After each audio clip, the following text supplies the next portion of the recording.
ხმაური იყო დაცული ტერიტორიების სააგენტოში ბალდის კანიონის მცველებმა შენობის პირველი სართული დაიკავეს. ისინი ახალ ხელმძღვანელთან ბესიკ ამირანაშვილთან შეხვედრას ითხოვენ, ადგილზე გამოიძახეს პოლიცია. პროტესტში მყოფი ბალდის კანიონის მცველები ახალ ხელმძღვანელს მოუწოდებენ სასწრაფოდ შეწყვიტოს კანიონთან დაკავშირებული ძველი ხელმძღვანელის ვალერიან მჭედლიძის მიერ სავარაუდო კორუფციული გარიგებით დადებული ხელშეკრულება. საქმე ბალდის კანიონის 40 წლით კერძო კომპანიაზე გასხვისებას ეხება. ბალდის კანიონის მცველები უკვე მესამე დღეა, რაც დაცული ტერიტორიების სააგენტოს მიმდებარე ტერიტორიაზე დგანან, თუმცა მათ ახალი ხელმძღვანელი არ ხვდება. ბესიკ ამირანაშვილის მოადგილემ გიორგი მიქელაძემ განაცხადა, რომ სააგენტოს ხელმძღვანელი მხოლოდ 3 მათგანს დახურულ კარს მიღმა შეხვდებოდა, თუმცა მოქალაქეები მედიის გარეშე შეხვედრაზე დასწრებას არ აპირებენ, შესაბამისად საჯაროობასთან დაკავშირებით შეთანხმება ვერ შედგა. ბალდის კანიონისთვის პროტესტი 750 დღეზე მეტია გრძელდება. მოძრაობის წევრები ამბობენ, რომ თითქმის 2 წელია უშედეგოდ მოითხოვენ დაცული ტერიტორიების სააგენტოში არსებული კორუფციული სქემის გამოძიებას. 27 ნოემბერს ბალდის კანიონის იჯარის ხელშეკრულებას ვადა ეწურება.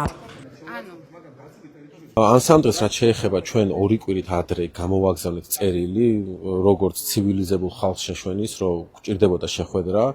ამ წერილზე არ გვიპასუხეს, მიუხედავად იმისა, რომ ვადა დაახლოებით 10 დღე ჰქონდათ საპასუხოდ, ჩამოვედით, თხოვეთ შეხვედრა, გვიპასუხეს, რომ შეგვხვდებოდნენ, ოღონდ ლანჩზე იყვნენ და უნდა დაგვეცადა 1 საათი.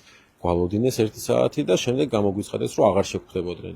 მეორე დღეს მოსულებსაც გვითხრეს, რომ არ შეგვხვდებოდნენ, მერე შეცვალეს თავისი პოზიცია და გვითხრეს, რომ შეგვხვდებოდნენ მხოლოდ 9 საათით და მხოლოდ 3 ადამიანს დახურულ კარს მიღმა.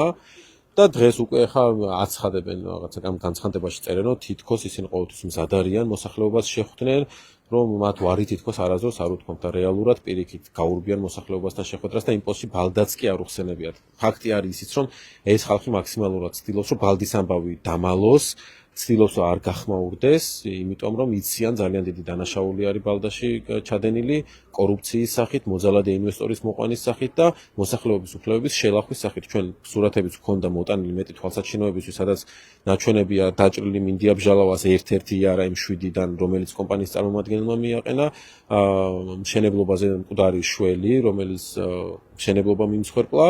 და კორუფციული სქემები, რომელსაც სათავეში უდგას ვალერიან მჭედლიძე და მამუკა მერკვილაძე და ყველაფერი ეს ფაქტები მოვიტანეთ. ზუსტად ამ თემაზე გვჭირდებოდა მასთან საუბარი, ზუსტად ამ თემაზე გვჭირდებოდა მისი საჯარო პოზიციის დაფიქსირება და მისი საჯაროდ მისი აზრის მოსმენა და საჯარო მოხელე რატო გაურბის საჯარო კომენტარის გაკეთებას, საჯაროდ პოზიციის დაფიქსირებას ჩვენთვის გაუგებარი არის. ერთადერთი ახსნა ამისა არის ის, რომ ისევ მორიგი ჭანჭიკი ამ კორუფციის მანქანაში არის ბესიკ ამირანაშვილი.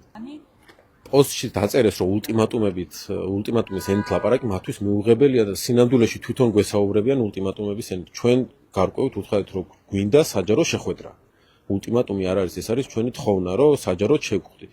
და უარს გვეუბნებიან. დღესაც ჩამოსული იყო და თითქოს ამტკიცებდა, რომ ის მზად არის შევხვდეს, ყოველთვის მზად იყვნენ, აქამდეც მზად იყვნენ და ასე შემდეგ, მაგრამ როცა დაუსვით კითხვა თუ რატო არ უნდა საჯარო შეხვედრა, რა პრობლემა არის, ამაზე პასუხი არ აქვს.